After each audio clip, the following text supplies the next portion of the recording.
This is Breaking the 180, the podcast where we keep track of everything going on in the media sphere in rapidly changing, uncertain, but always interesting times. And this is a special tributary episode. I'm Elsie Renhefo. And I'm Sebastian Carrasco.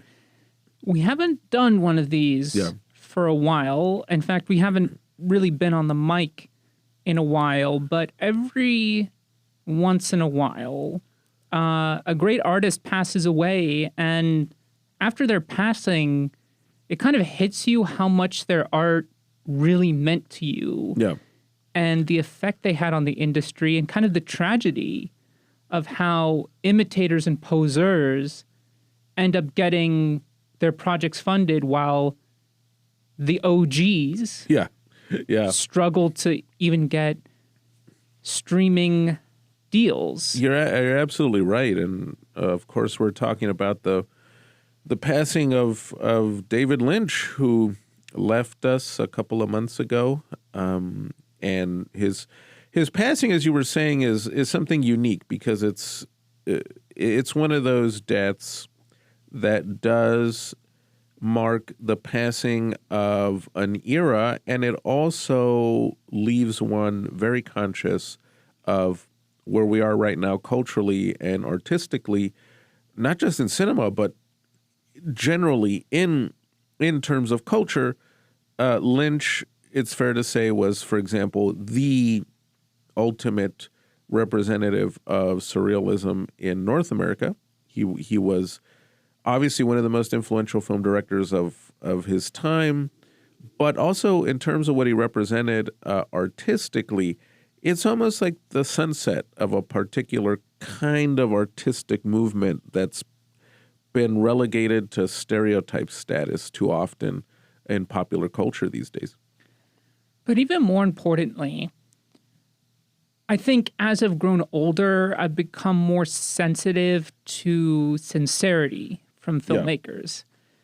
Yeah. And David Lynch was one of the most empathetic, humanist modern filmmakers that we had.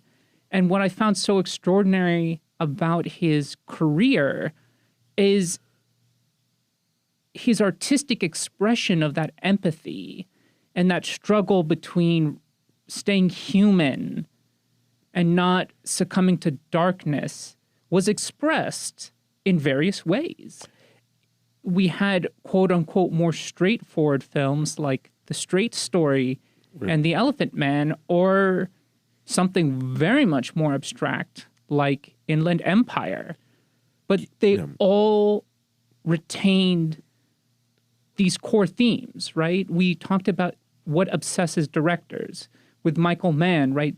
The grit and the underworld and how cities become characters. And with Lynch, it was about this kind of transcendentalism of human behavior.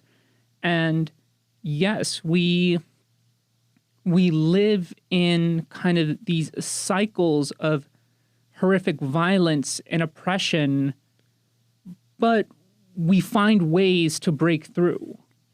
Yeah, Lynch was also the most, quote-unquote, American director of the last 3 decades in the way his movies, especially his famously dark dreamscapes, like Mulholland Drive, Blue Velvet, Lost Highway. You can even throw Wild at Heart in there. They're taking this idea of Americana and digging beneath the surface of it, right? Blue Velvet has that famous opening of the pristine suburban neighborhood with the white picket fence, but beneath the soil, there's bugs involved in, probably mortal combat. And then up in the surface, somebody starts having a bizarre seizure. And then it turns into this whole thriller about two young people uncovering a lot of madness going on in their neighborhoods. And in a way, it goes perfectly with who Lynch was. He grew up in Missoula, Montana, in a very rural part of the country. He came from a farming family. He doesn't really discover the wider world until he goes to art school. So he goes off to study art. And even then, he always felt a bit out of place when you read his testimonials about his time as a boy, or if you watch the excellent documentary right now on the Criterion Channel, David Lynch, The Art Life. He liked his home while at the same time sensing there were other things going on beneath the surface, right? He talks about hating school and being more obsessed with his dreams and preferring to spend time outside of school to, just discover the wildness of being a teenager, and at the same time realizing not everyone's home was as pristine as the Eisenhower America image portrays, right? And of course, we see that most famously in Twin Peaks, which that show and movie alone spawned basically a whole subgenre of crime, dark dramas set in the Pacific Northwest, but we'll kind of touch upon that in a bit. But like many great artists, right, we see the seeds of their obsessions start early. One reason he's such a hero to this day to, let's say, those with an artistic inclination or those who feel outside of the box is because Lynch was one of those guys who really did march to the beat of his own drum, right? Even his short films, when you watch them, they're so unique but personal at the same time. There's one short film about a grandmother that is so eerie and creepy, but at the same time you can tell it's a commentary on his relationship probably to his own mother and to this idea of sons and mothers. And then, of course, his famous feature debut, Eraserhead, which took him years to finish and was shot in, these stables at AFI. It's one of those surrealist films up there with Un Chien Andalou as something that's a pure expression, right? It's pure expressionism. And what I mean by that is, yes, everyone knows the images and how wild and memorable they are, but they're not shallow. They're about something. They're about the fear of fatherhood and so many other things. And that's such an excellent point. And I think one reason upon many that we wanted to pay a tribute to Lynch is because I think many people fundamentally misunderstand what makes him special. Yeah. Yes, Lynch's, not only his films, but his paintings and music are very dreamlike and surreal and abstract. But the difference is it's not for their own sake. For Lynch, they're coming from a deeply personal and human understanding. Which is, of course, as I mentioned earlier, Lynch being an heir to the surrealist tradition, the surrealist movement, which emerges after World War I in Europe, that's what motivated a lot of the original artists like André Breton and Max Ernst and Luis Buñuel. It was this idea that how to use the subconscious to make sense of and comment on the modern world, and a modern world that is deceptively orderly, right? It's as we're seeing now in our own society, right?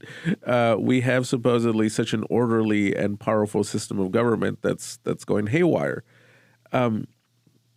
And this applies also to the microcosms of life. And that's why Lynch, his imagery is very powerful, because it also touches on something as personal as being a father, or something also as superficial but personal as the fear of one's appearance. For example, his first real attempt at a big studio movie, which turned out to be a success and actually garnered Academy Award attention and it really did help launch his career, The Elephant Man.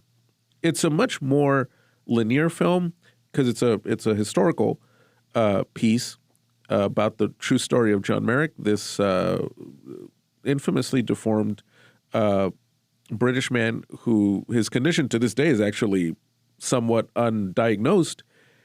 But Lynch turns it into a very moving film about being human and seeing the humanity in someone no matter what they look like, but also the pain and tragedy of how we can't choose how we're born.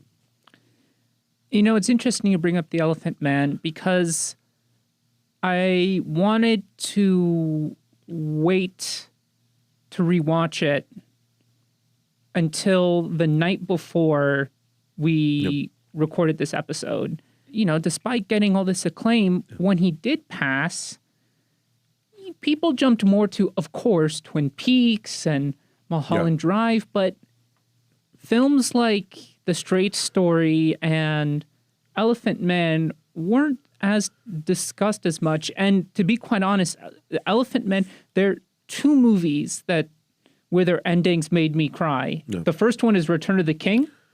It just does. Understandable, yeah. That's actually very and The Elephant Man. I think the whole film is beautiful, but to me, the ending of that film is one of the most extraordinarily beautiful, memorable, transcendental movie endings of all time. And it feels particularly interesting watching it after his passing because there's a poem that's recited at the end of the film. Never, oh never, nothing will die. The stream flows, the wind blows, the cloud fades, the heart beats. It's almost hard not to see Lynch thinking about his own mortality and how he, or perhaps his art, will resonate with people on that personal and human level. I'm always moved by that one scene early in the film where everyone assumes Merrick can't speak. And then he stands up and starts reciting. Psalm 23. Yea, though I walk through the valley of the shadow of death, I fear no evil, for thou art with me. Thy rod and thy staff. Mr. Cargon? Yes, what is it? What's that? I didn't teach him that part. Top runneth over. Surely goodness and mercy will follow all the days of my life. And I will dwell in the house of the Lord. And it hits Anthony Hopkins, who plays the doctor who cared for Merrick and really started studying him and trying to help him. And for me, that's such a moving scene, because even the way it's framed and the way Lynch sets up the scene, all of a sudden, this figure that could have easily been turned into some kind of caricature or carnivalesque caricature, which was part of the tragedy of Merrick. The Hopkins character finds him at a freak show. Ooh, that Mr. Bites. Yeah. Ooh, Yeah. one of the you want to do things to Gosh. that guy. But yeah, that scene in Elephant Man, it's astounding. And again, the humanity he finds in, it's something, again, he has in common with these guys like Buñuel, which is that they know how to find the humanity with a sincerity, right? This idea that part of the injustice of the world or part of the cruelty of the world is how easily we mistreat others or enslave them or tag them as subhuman because of things fully out of their control, right? And you see that in his other films where, in a way, it's the quote-unquote freaks that are probably the sane ones, or it's the more well-put-together figures that are actually corrupt and dangerous and ultra-violent. But I even want to go further than that, because it would be so easy to go into that, like, pity party, Yeah. The Blind Side, suburban white mom, like pseudo feel good Oh, right, type yes, thing. yeah. The I think self-righteous the kind of- self-righteous. yeah, And I want to make such a clear distinction that what Lynch does, it's very hard to do, which is real empathy. Yeah. Because what Hopkins' character, Dr. Treves, does is, yes, he finds Merrick fascinating and he recognizes that he lives in squalid conditions. But his character arc is, yes, acknowledging that he is disfigured and Yeah. deformed, but not treating him as just this animal to be paraded around the hospital, to Yeah. become friends with him. And I know it sounds hokey, but most people can't do that. Yeah. Most people, in their attempts to try and humanize people we might consider others, end up falling into the very problem that they're trying to critique in the first place. Well, I mean, you see it now again, right? With the reactions in the West to what happened in Gaza and in this country, the way undocumented migration is being discussed. That's why a movie like Elephant Man remains incredibly relevant, or a movie that you brought up earlier, which, I mean, we'll get to the famous twisted ones and stuff, but it is worth starting off with Elephant Man and Straight Story, because in a way these are also Lynch's most personal films. And for example, Straight Story, which is based on the true story of this rural American man who decides to get on a tractor and go on a miles-long trip to see his brother, who he has not spoken to in years, over some unspoken falling out that they had, becomes a wonderful portrait as well of the country, of the variety of people that live in communities, and also just this sense of human decency that's not hokey. It's sincere, right? It's not the kind of movie a cynic can just easily scoff at. I felt these things and I thought, oh man, that is really beautiful. And I thought that, cinema could, get that, emotion. And in a way it was, it was a straight line kind of film. It was lean.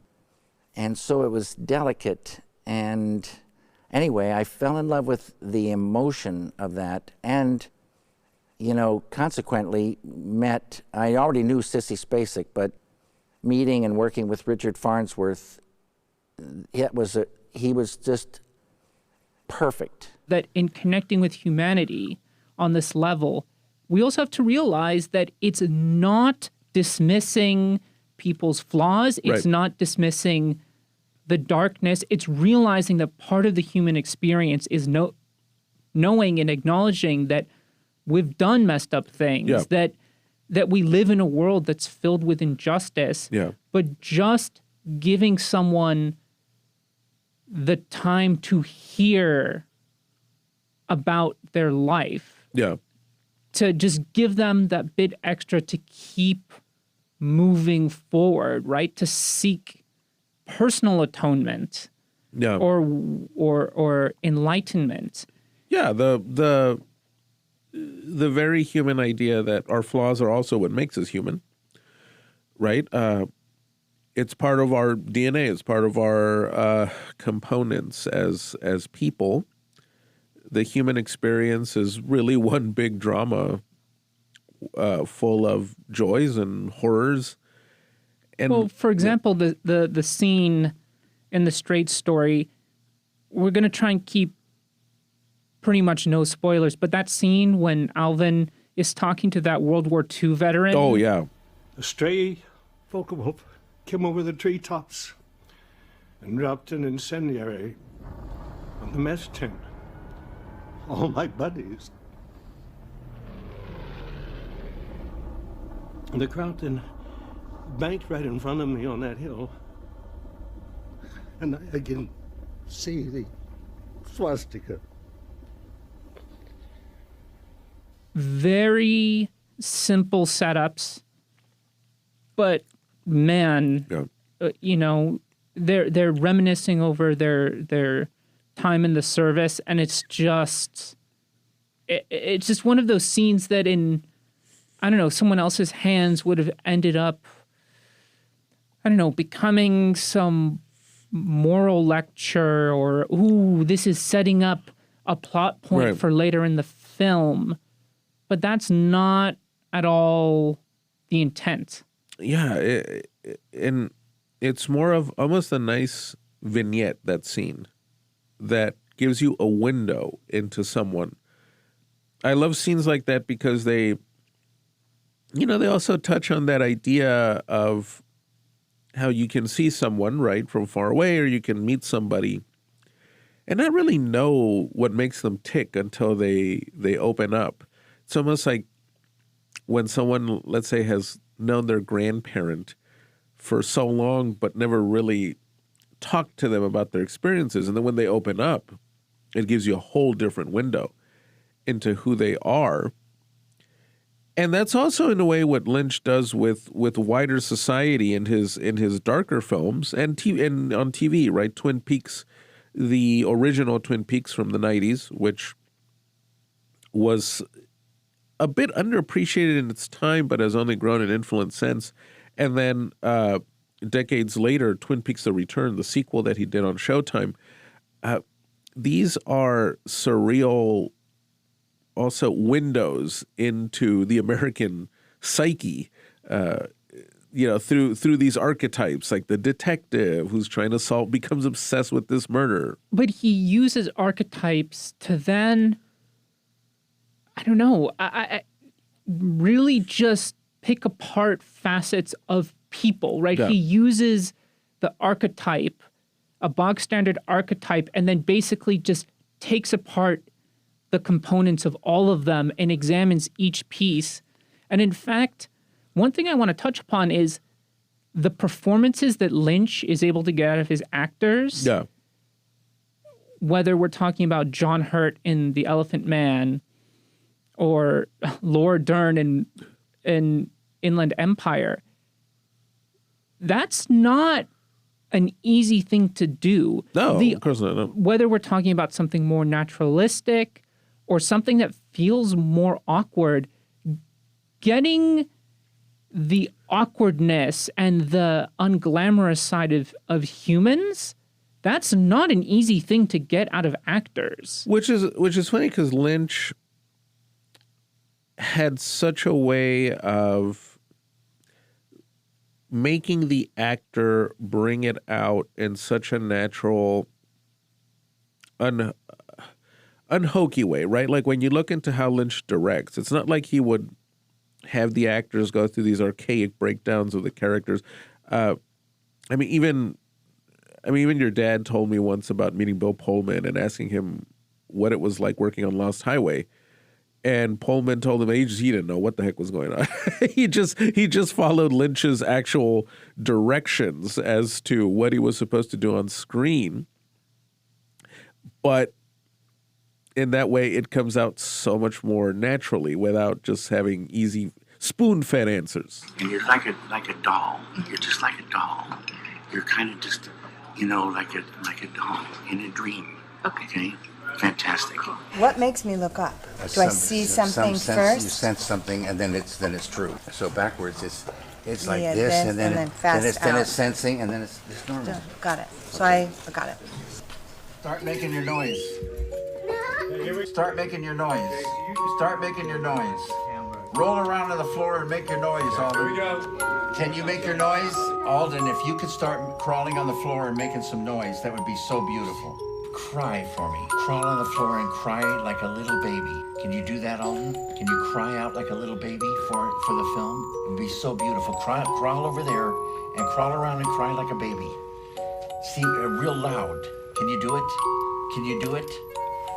Crawl and cry like a baby. I mean, as you just heard in these clips, it's a very interesting way of directing, but the results speak for themselves, right? Exactly. There's this special quality to Lynch's writing, which is, it's always been a combination of, he clearly writes a script, but it is more of a, I guess you could call it a logical stream of consciousness story structure. He always talks about how ideas for his films would come from a specific moment sometimes, or a specific piece of music that would then kick off an idea that would snowball, right? And you see that especially in Twin Peaks: The Return, where it becomes about the evil hidden in society, but then it also becomes about reckonings and Kyle MacLachlan's detective trying to find closure, but then he'll have a whole episode about the nuclear test at Trinity, and it becomes a whole commentary on the madness of America. Well, so I think for him that the kind of renewed evil in the world came from that nuclear test. By the way, I just have to say, in terms of media, I think that was episode 6 or 7. I think it was 7, yes. Is 7. One of the most remarkable pieces of television I think I've ever seen. Oh, yeah. In my life. And part of that process, like I just mentioned, is the trust that his actors have in him, that despite not knowing how the pieces fit together, that through his writing and direction, that very specific direction, which is almost like reading a recipe book, they fully commit. They fully trust in what he's doing. Well, it's great you mentioned that, because it reminds me of what Naomi Watts shared about the making of Mulholland Drive, which a lot of critics groups are in Europe and in the United States are increasingly considering as one of the best films of the century. Watts in the film, and of course I'm sure some of our listeners are familiar with the movie, but as you know, it's about, and this of course does no justice to this formula of the film, but it's about two women who meet in Hollywood. And one of them wants to be an actress, the other one is an actress. And it becomes this basically this relationship that swirls into all these other mysteries, let's say. But Naomi Watts was cast in the film when she was already well into her 30s and thought, this is it, I'm never going to do anything. And she gets cast in Mulholland Drive, and there's a scene where her character is in tears while touching herself. And she had never done a scene like that before. And there's a very touching testimonial by her in Inside the Actors Studio, where she talks about Lynch being such a comforting presence during that scene and guiding her through it and letting her know basically he was there with her and that she was doing a great job and that she was, really pulling off the scene well. And then the way it's edited into the movie, it makes complete sense as part of the dream logic and the psychology of the film. So Lynch just really had this special touch in pulling out what he needed from actors. And another great example is Wild at Heart. Still a controversial movie. It won the Palme d'Or in 1990. It stars Nicolas Cage and Laura Dern as these two kind of Bonnie and Clyde-esque sort of characters, these two lovers on the run. It's a movie that you could say has a prototypical Nicolas Cage wacky performance where he's crazy, he's nuts, he jumps around, beats people up, he's screaming all the time.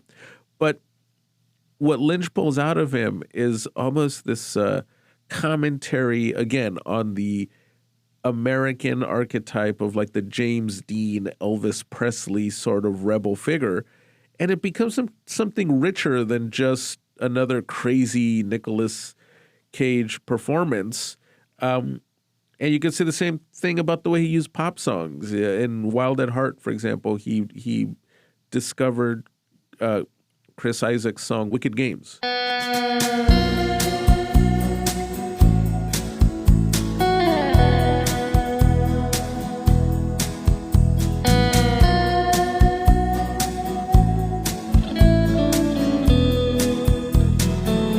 Which on its own would sound like a moody, but yeah, kind of corny love song.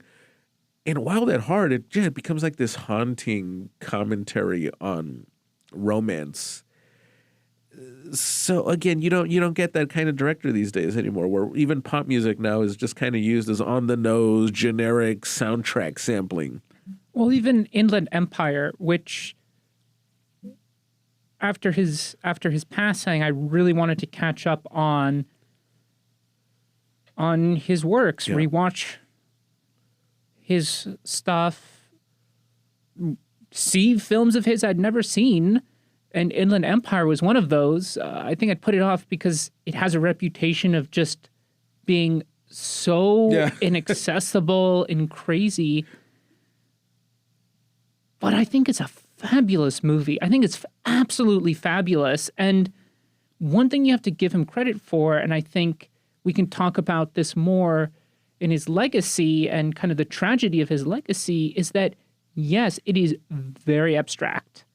It goes a lot of places, but you're hooked by it. You're hooked by, I mean, it's almost hypnotizing, his works. Well, it's almost 3 hours, but it's got a great rhythm.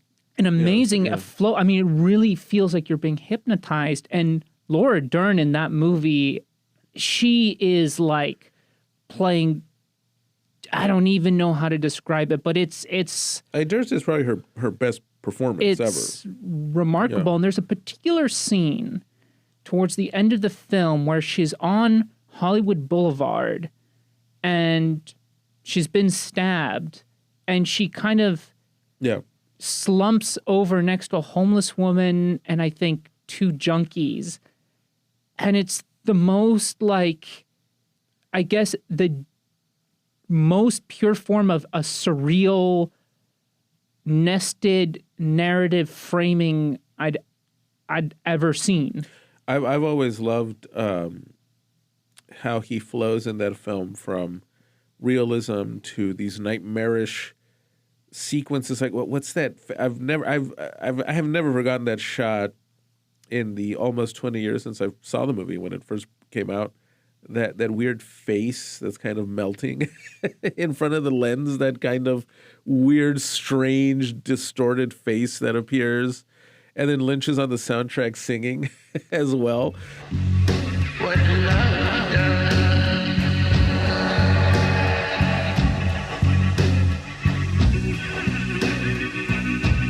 So strange.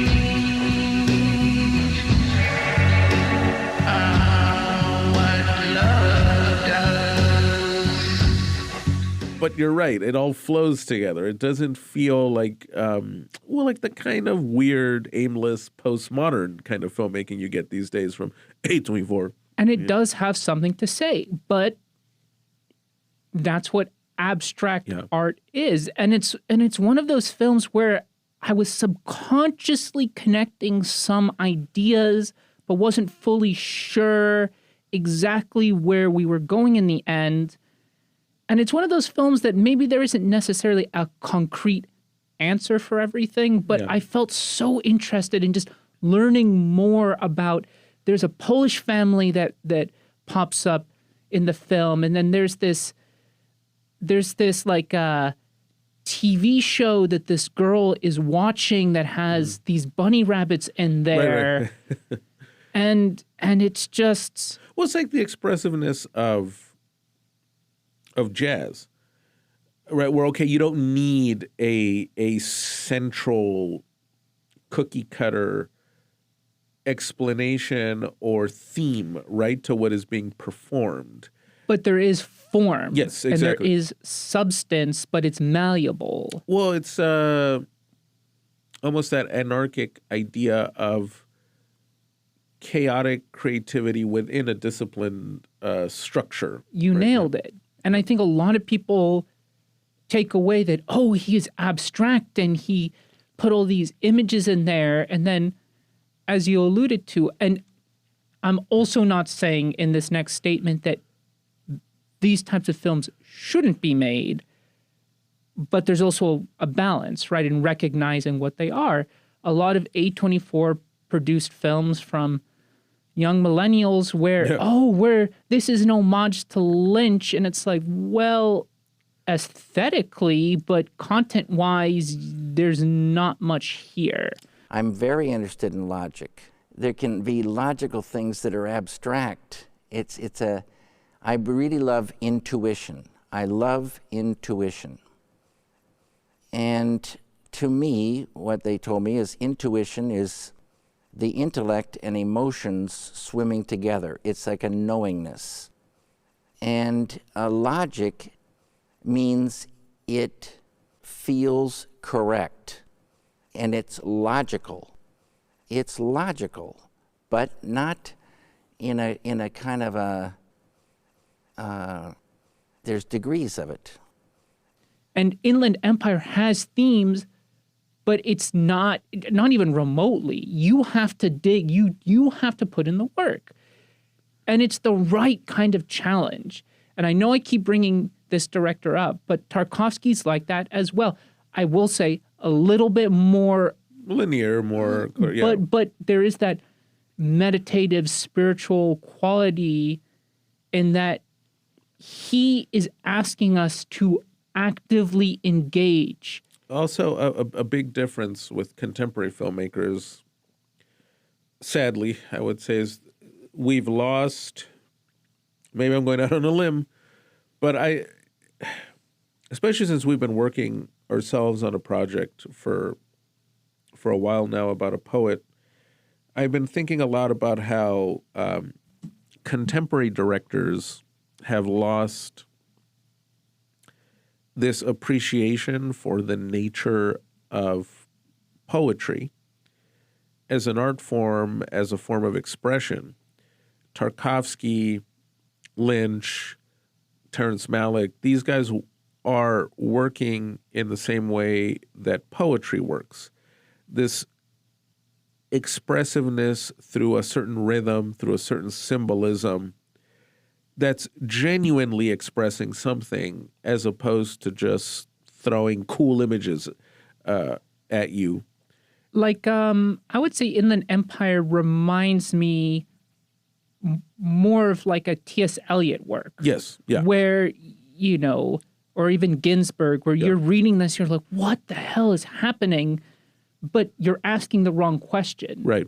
What you should, you shouldn't be asking what's happening, but you should just be embracing what is happening to you. Exactly. Another perfect example, along with Inland Empire, is Lost Highway, right? Which Lost Highway I saw when I was 13 on VHS. It was the first Lynch movie I saw all the way through from top to bottom. Talk about a banger soundtrack. Yeah, no, well, and exactly. And that's a great way to segue into this idea that connects to what you were saying, which is Lost Highway is clearly Lynch expressing everything he's absorbing from the alternative music, new metal, gothic scene of the 90s that he clearly was attracted to because of his own artistic sensibilities. I remember at the time he even wrote actually a striking little 5-sentence introduction to Marilyn Manson's autobiography, The Long Road Out of Hell. That's how much of a kinship Lynch felt with that kind of art at the time. And Lost Highway, you know, it's about many things. It's about this saxophone player played by Bill Pullman and his relationship with his wife played by Patricia Arquette, and how all of a sudden she's murdered. He goes to jail, and then a fracture, a kind of mental fracture happens, and literally in the film where he becomes another guy in prison. But it's also very Jungian and Freudian. Yes, yes. But it's a great expression too of the darker side of Los Angeles and the repressed desire. My goodness. Exactly, repressed desire in a city that's all about or defined by appearances and access and power and wealth. And he's also very much one of the undercurrents in his movies is repetitive motion and cycles, right? In Elephant Man, right? We're always cutting to the machinery, right? Yes. That kind of symbolizes kind of as the Industrial Revolution pushes forward, the same kinds of mechanisms of human behavior. One, how the also and the inhumanity of the Industrial Revolution, right? How the world of the Industrial Revolution starts turning people into cogs, and where does someone like John Merrick fit in this newly industrialized world? And how something like Lost Highway, right? We're not going to give anything away, but the framing. It's hard to give anything well, away. That's also true. But the framing of the story also taps into the cyclical nature of living in a lost city like Los Angeles. Yes, and it connects to Mulholland Drive and Inland Empire, right, which is considered his L.A. trilogy. Mulholland Drive, it also connects to that about chasing dreams in a city that's made up of a lot of dreams, but a lot of nightmares too. And Inland Empire, perhaps one reading, it also taps into the nature of how we view women and how women are treated in the cycles of violence and possession directed towards them. Twin Peaks also, it's the cycle of evil. So he's always tackling these themes. In Blue Velvet too, the way Isabella Rossellini is turned into an object of abuse as well by powerful men. And I think it's fitting that Inland Empire, the name of the movie almost says it all, right? The Inland Empire is typically known as this pristine example of Los Angeles suburbia, right? It's very isolated from the rest of the metropolis. All the streets in the Inland Empire look the same. The houses generally look very pristine. I remember 10 years ago, we were actually shooting one of the Film 33 projects over there for Santa Monica College, and I went out for a walk, and while they were filming, and it hit me, because I've never lived in the Inland Empire, but I went out for a walk around the place, and it just kind of hit me how, you've got these nice mountains and everything out here, and the views are nice, but all the houses look the same, and they're eerily quiet, right? That neighborhood is so eerily quiet, and it looks so well groomed, the place. Lynch sees through all that, right? And a movie like Inland Empire, his movie just sees through all of that, which is why I think he even chose to shoot it digitally, right? To give it that stark clarity. Something I was talking about with my dad this morning was this fucking guy opens films so incredibly well that in the first 20 minutes, you're sold. Oh yeah. And then he pointed out that some start more weirdly than others, but after those 20 minutes, when he really starts opening the floodgates, just you want to know more. Even if you don't know what you want to know more of, you're hooked. Oh, a Lost Highway. I love that opening with it's just a road flashing down the screen with David Bowie's Deranged playing on the soundtrack, and you're into it. You're just kind of hooked. You're like, okay, I need to see where this is going, and because the music is great, the visuals are intoxicating. What is what is this? What is going on? And it's the same with Mulholland Drive. Straight Story has another wonderful opening. Wild at Heart has as the title says, it's a wild opening. Blue Velvet has this pristine, all-American oldies opening.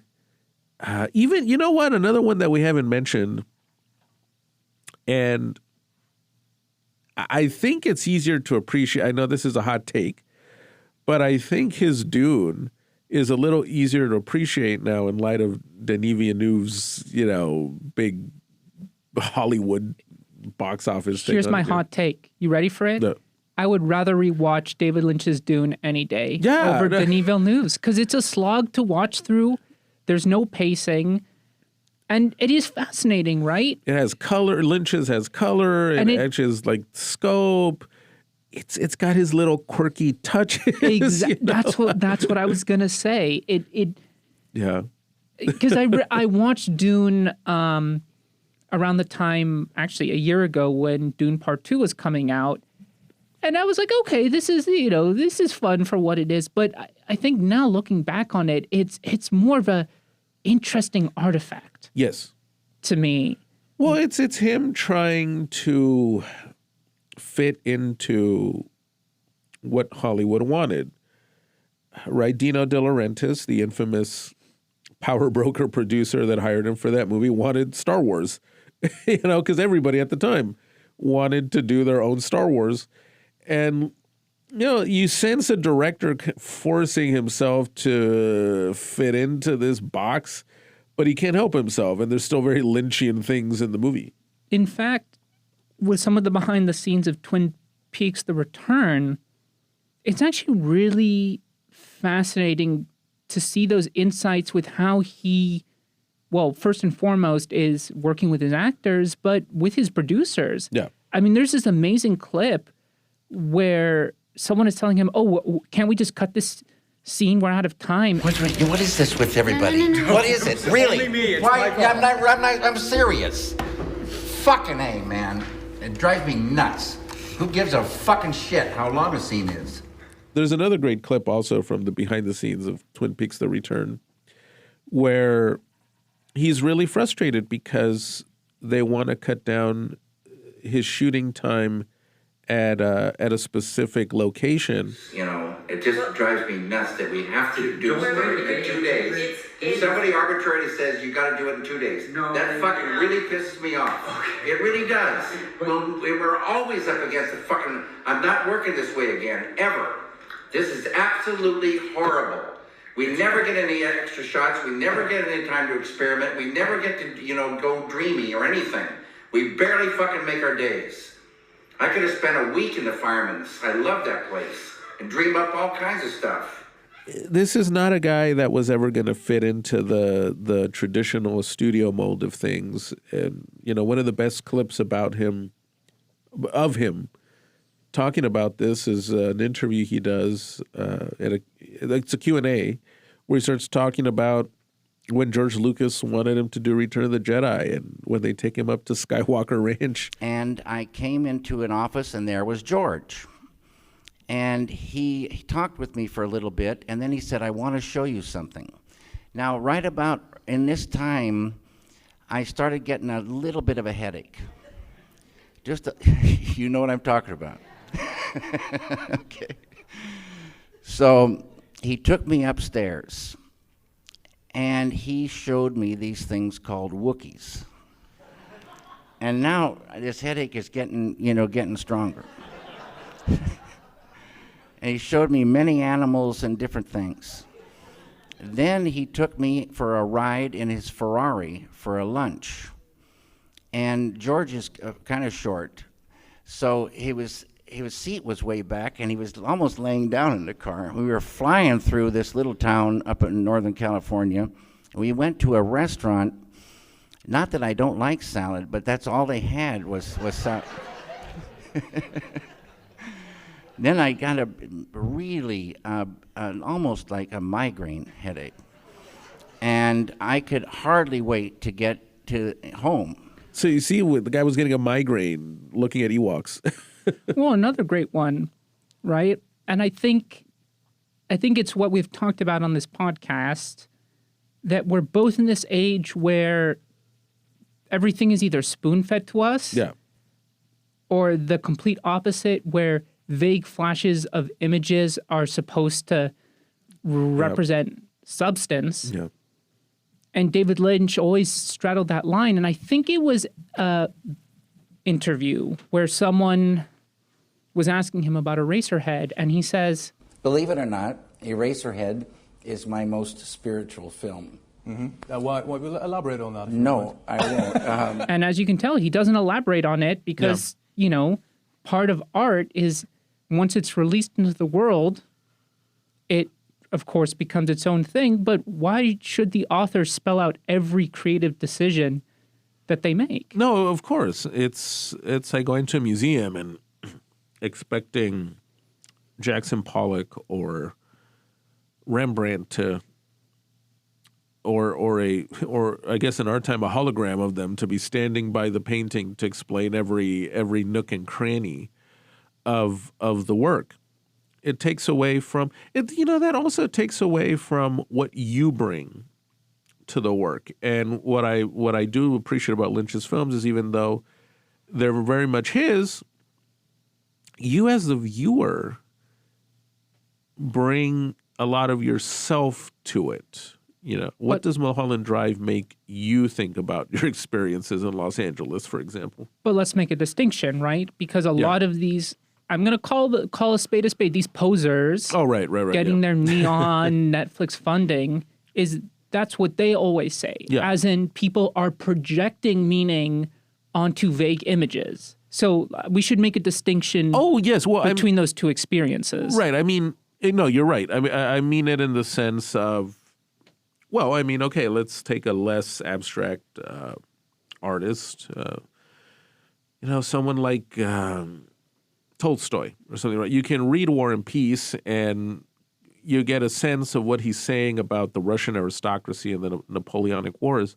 But I've always said that War and Peace, and also John Ford's Grapes of Wrath, right, his adaptation of Grapes of Wrath, which I watched a couple of days ago, encompass the human experience to the point where even if you didn't live through the Great Depression or are of that generation, you can still bring your own experiences and feelings to it, even though it's clear what John Steinbeck and John Ford are saying about the Great Depression. Same thing with Lynch. I think you can watch Elephant Man and relate to it on your own terms, or Lost Highway on your own terms. In my Letterbox commentary on Lost Highway, I talk about how I don't know if I would call the movie 100% successful, but I still appreciate and enjoy it because it takes me back to a particular memory of the 90s and what that kind of music said to me as a teenager, as a very young teenager, what I felt when I listened to Nine Inch Nails and Marilyn Manson and Rammstein for the first time. That movie encapsulates it and captures it very, very well. Someone else might watch the movie and, I don't know, they may relate to it on the level of being a downtrodden musician or something in L.A. I think the point, and we're going to keep saying this to the end of the time, the content is in the film. Yeah. Let me say this one more time. The content is in the film. When we talk about abstractions, we're talking about expression. Yeah. Right? Lost Highway isn't a linear film. Right. It starts with, these are a couple characters. Here's an inciting incident, and then it just blossoms open. Yeah.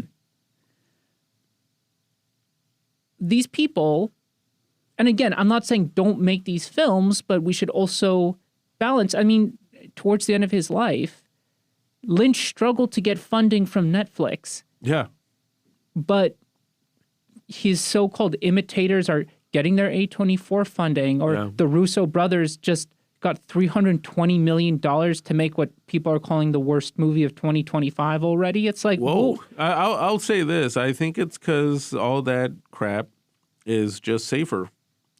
It's safer to kind of just throw paint at the wall and call it whatever and let you call it whatever, as opposed to Lynch, who makes material that not only moves you, it also gets under your skin. And I say that in a good way. He knows how to unnerve you in the right way. Well, when I meant he understands people, it's not only the empathy of how we connect to people, but one thing that I think we should elaborate on more is he really taps into the darkest parts of human behavior.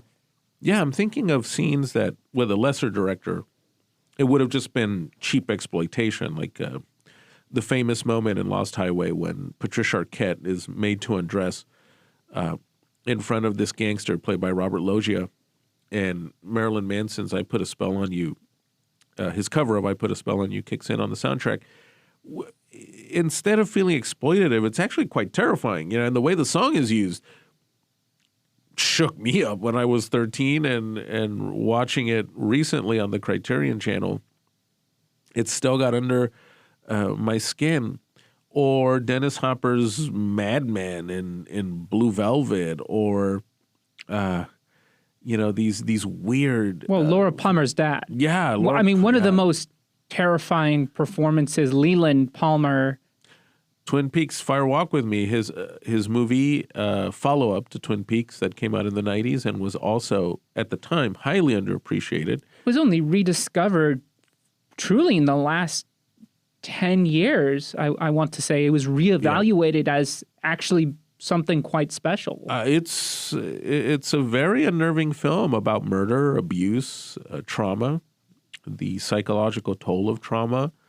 On sexual abuse too. Sexual abuse captured through this surrealist lens that makes it psychologically piercing and very unnerving. That ending, that final shot. Oh my God, dude! Of Laura Palmer is striking and unforgettable. So even when he peppers it with a bit of dark humor, these films. Well, I was gonna say in Lost Highway when he rams the guy off the road. Yeah.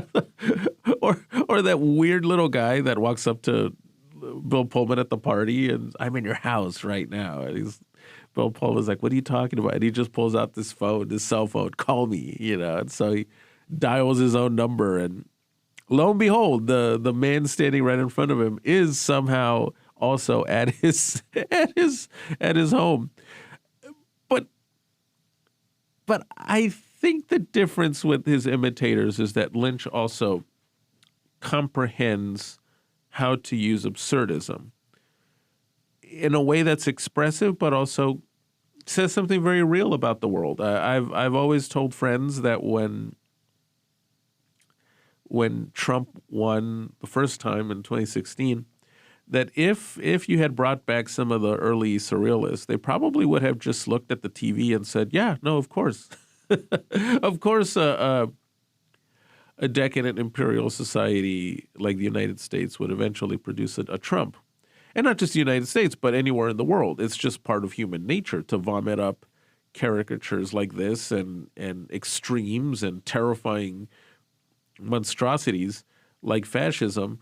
That's why Lynch's movies, some of these characters, especially the really dark and crazy ones, if you really think about it, they're not that out of place in the world.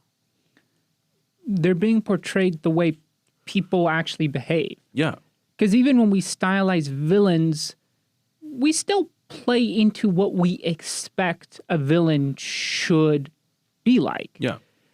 In The Return, that great scene when they're unboxing the files about Laura and some of the returning cast, right, sees the picture of her and we see them cry. It seems almost silly because we expect the very dramatic kind of weeping, but that's how people cry, that certain burst of emotion.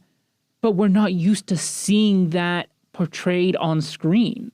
Yeah, because it tends to be prepackaged and presented within the traditional plotted structure of a movie, right? The way you're taught to write in screenwriting courses or in film school. Lynch, of course, has no time for that. But ironically, he as you said, he brings out these performances of people as they really are. And that's why I love the Straight Story a lot. Anyone who's lived in a small town or in a small city will recognize these people with their quirks, and I don't want to call them naive, but that kind of small town sincerity, where it's not a fast raging metropolis that they live in. And because of that, everyone knows each other. Everyone kind of has a different sense of manners. Well, even the opening of the Straight Story with that lady with her curls, in right, one of those funny things that she's eating her pastries, or that just beautiful scene when the runaway girl, the pregnant girl, sits at the campfire, and oh God, when she just leaves the bundle of sticks. That's all I'm gonna. She leaves the bundle of sticks. And we get it. Yeah. And what you have to appreciate about Lynch is when it's time to move on, he fades out. Yeah. It's like next scene. Yeah. And especially in that movie where he's creating the momentum of a journey, right? Of this special journey that's taking place in the movie. But on the flip side, it's the same with Mulholland Drive and Lost Highway. Some of the more surreal aspects of that movie, of Mulholland Drive, frankly, if you live long enough in Los Angeles, of course you've met people like this. These very strange people that behave a certain way and take on certain mannerisms almost dictated by the tone of the city, right? By the way that, appearances count for so much in a place like Los Angeles, and everything is kind of defined by movie culture. Oh, in Inland Empire, the table reading with Justin Theroux and Jeremy Irons. Yeah, exactly. Many of us have been in situations like that. It's not strange at all. In fact, the challenge I think some of Lynch's movies pose is maybe the strange ones are the people who think they're normal or try extra hard to be normal. They're probably the actual strange ones in a very weird world. Because if you think about it, Lynch himself, by all accounts, it's not like at home he was this weird warlock or something. When you watch The Art of Life, yes, he had his quirks. He was, in the sense that he's a guy that was always in his headspace. Yeah, he was, but... Or during COVID, and you can still find them online, he did weather reports. Yes. Every single day. Good morning. It's February 25, 2022, and if you can believe it, it's a Friday once again. Here in LA, a clear morning, a slight breeze blowing. Yeah, or he famously would go to the same diner here in LA for lunch and get coffee, a milkshake, and I forgot what. Was it a burger or was it a grilled cheese? I forgot, but... I don't know if it was for a documentary, but there's that famous clip of him in a car saying, Wow, does that taste good in Georgia, Matt? Cookie and a Coca-Cola. When he was younger, he was never one of these wild man directors that you would hear about at the time, like Tony Scott or Oliver Stone or these guys. He did have affairs. I mean, he did have a couple of flings here and there, which caused his first marriage some problems, and then he had a famous romance with Isabella Rossellini. But in comparison to some of these real, famous, crazy, die before 40 auteurs or something, Lynch actually was, he's actually been a pretty normal guy, and you get the sense watching his movies that, again, it's because for him,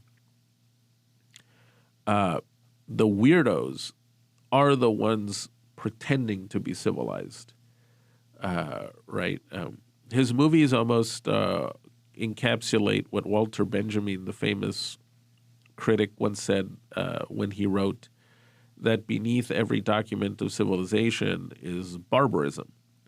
So everything looks civilized on the surface, but it's actually quite violent and barbaric in its actual essence, as we've seen recently on the world stage.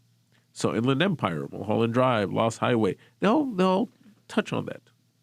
But they're not nihilistic. Exactly, yeah. Right? It's what I mentioned at the beginning, and I think why his works are so smart is he acknowledges that this darkness exists within individuals, in communities, society writ at large, but there's hope. Yes. There are paths forward, and it's not this hokey new age bullshit that we see in Los Angeles.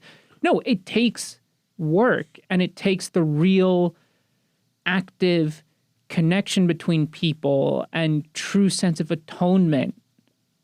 But there are paths forward to break the cycle. Even in Elephant Man, as horrible as the world has been to John Merrick, there's always someone like Anthony Hopkins' doctor who's willing to not be like the rest of the crowd. Or the theater, the actress from the theater. Yeah, exactly. Yes. I mean, that great moment when she visits him for the first time. Yeah. And then suddenly it becomes part of high society that everyone has tea with him. Yeah. That transition is about a minute, 30 seconds. And it's just like, we're still like that. Yeah. We're still like that. I mean, it's absolutely astounding. I mean, what people decide is the fashionable thing for people to do, or it's just like, Same way in Mulholland Drive, Lost Highway, Inland Empire. For every crazy, dark situation or person, there is someone that's kinder. There's someone that's nice, and you see that too in Twin Peaks, The Return. Oh, what I like in The Return too is how even Cooper, right? Yeah. We're dealing with multiple versions of himself. Yeah. And again, I don't want to spoil anything, but I like how his multiple journeys come towards a fulfilled version of Cooper. And you see it in the music too, how Lynch finds tones that work for him in Nine Inch Nails, but then like a golden oldie, from the 50s or the Roy Orbison from Blue Velvet. Yes, exactly. Yeah. And Chris Isaak and Wild at Heart, and you even see it in Lynch's own music recordings, which I recommend. They're quite intriguing. I just was listening yesterday to his cover of Bob Dylan's The Ballad of Hollis Brown, and he turns it into this really atmospheric, folk atmospheric piece.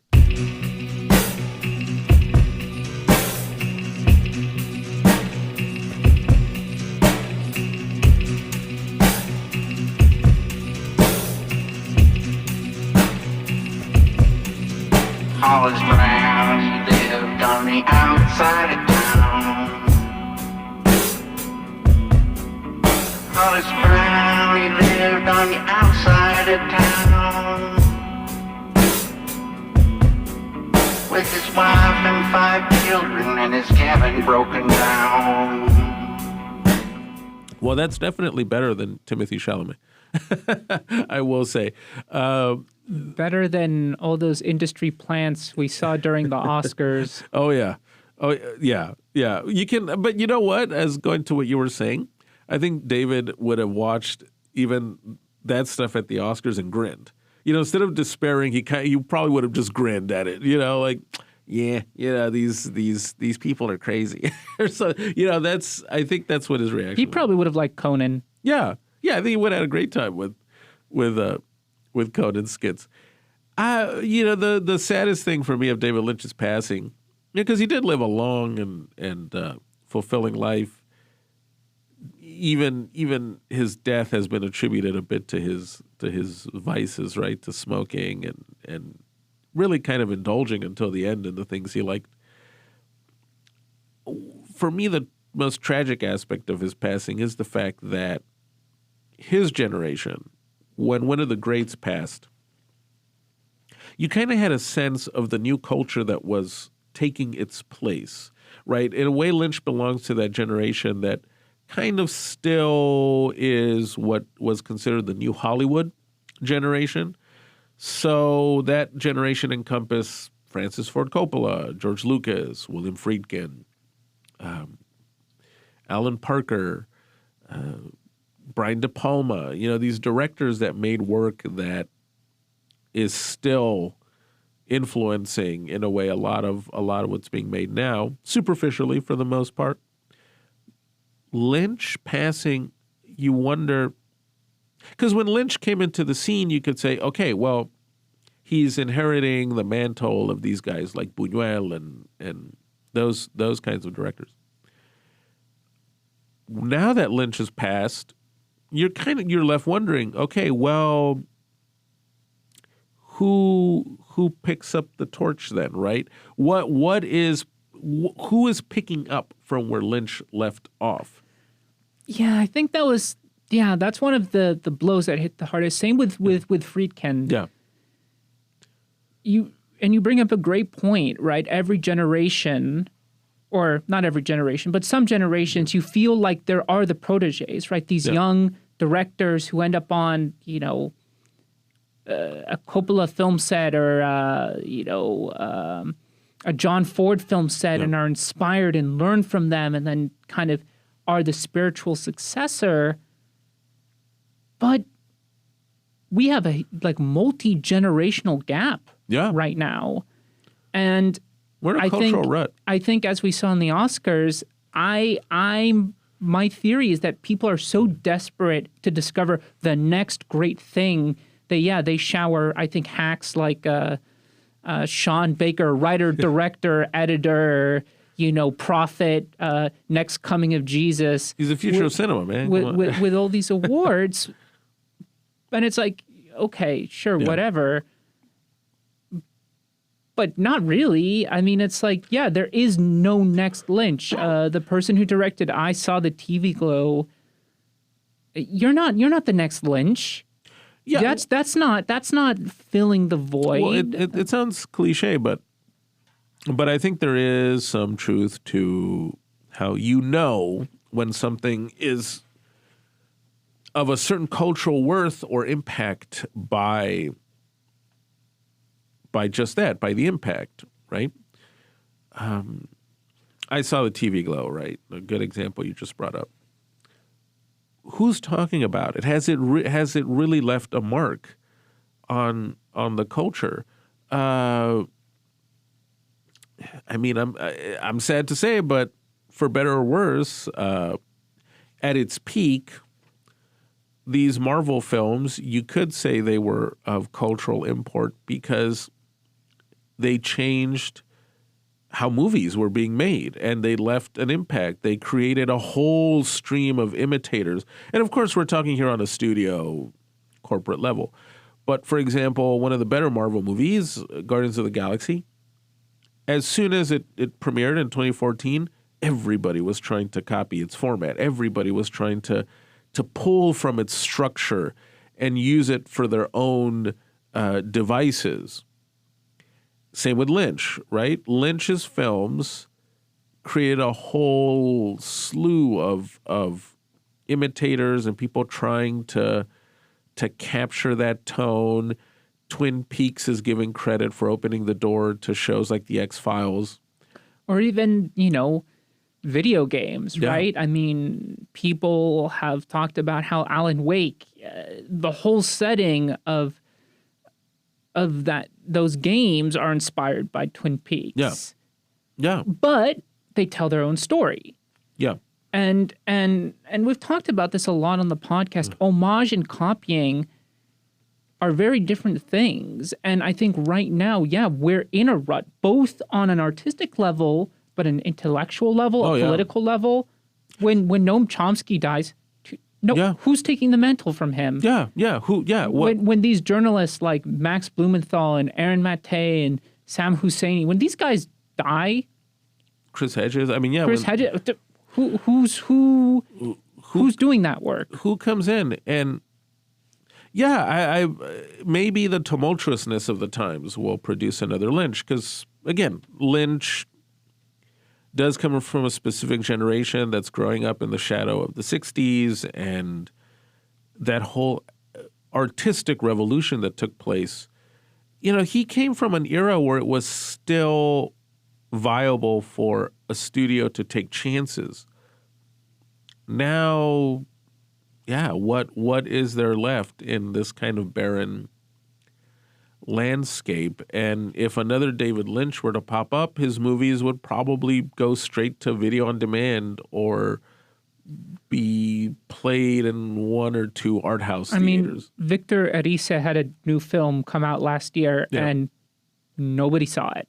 Yeah. One of the best films of last year, hands down one of the best films of last year.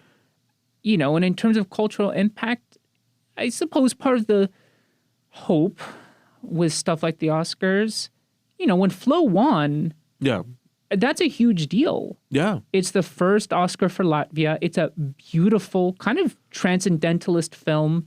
Wonderful animated film, made on a free software called Blender, and I've seen nothing but these incredible videos coming out from the country where the Golden Globe and the Oscar are now in the National Museum, which I visited when he came back. Apparently, crowds of people went to Monument Square to sing the national anthem. When Walter Salles won Best International Film, there's a clip of people in Brazil cheering because those films mean something. And they're important. They're sincere. They have something to say. And I think artists should inspire other artists, but to create something of your own. Yes. Otherwise, talking about cycles, we'll just end up in this thing of repeating and regurgitating nostalgia or nostalgia from different viewpoints. And that's a great point, because an artist that I brought up earlier, and I know he's canceled, but Lost Highway made me think of him. David Lynch reminds me of what Marilyn Manson wrote in an essay for Rolling Stone, where artists were invited to write about the bands that influenced them. And Manson's essay was on the Doors, and he said that the point of Jim Morrison wasn't to imitate Jim Morrison. The point of the Doors and Jim Morrison was to be yourself. Right? How do you say what you have to say? And it's the same with Lynch. I think that what one should take from his films is the inspiration to do what he does, in the sense of, okay, how am I going to express these things that I want to say, and these things that I'm feeling? What is my identity and my voice to say these things, while taking inspiration from an artist like Lynch? You just brought up the Oscars. Yeah, it makes you wonder, okay, you know, Nora won all these awards, and Sean Baker, you know, whatever, broke records as the guy to win the most awards for one movie. But I think the importance of Honora, or the impact of Honora, will actually be judged by history, in the sense of, well, will it influence anybody? Will it actually impact anybody to take from it, right? And make something in that vein, or inspired by that. What impact will a film like Honora actually have on the culture? And at the risk of sounding like a fool years from now when someone discovers this recording, I think it'll be minimal, right? I don't see a movie like that, or a director like that, sparking a kind of inner journey the way someone like Lynch, someone like De Palma, someone like Buñuel could, back in the day. I remember being a kid and Lynch, Buñuel, Oliver Stone, these directors made me, they influenced the things I went out to read, the things I went out to learn about, the authors that I would then go seek out, and the other directors I would go seek out and watch. I mean, is Honora going to do that to a curious outsider 13-year-old? I doubt it, right? I doubt it. Yeah, very much doubt it. Well, we salute you, David Lynch, one of the greats. This passing is really, you left an amazing legacy of art. Yeah. Multimedia art. Yeah. That you can revisit. And with these just amazing directors, not only is it great to revisit something just to keep picking at it and really just mine everything that it's worth, but you also get the sense that you'll revisit them at different stages of your life. Yeah. That's a great point. My favorite directors, and I know this is common with a lot of film goers, I like revisiting their movies as I get older to see how I react to them and how I feel about them at a certain stage in life. Yeah, it's like even favorite songs. A song that impacted you a certain way when you were 14, you'll still like it at 39, at 40, at 29, 20, 28, but it'll just have a different resonance to it. It's the same thing with any kind of art, I think, that marks you. And Lynch, we will not see his likes again for a long time.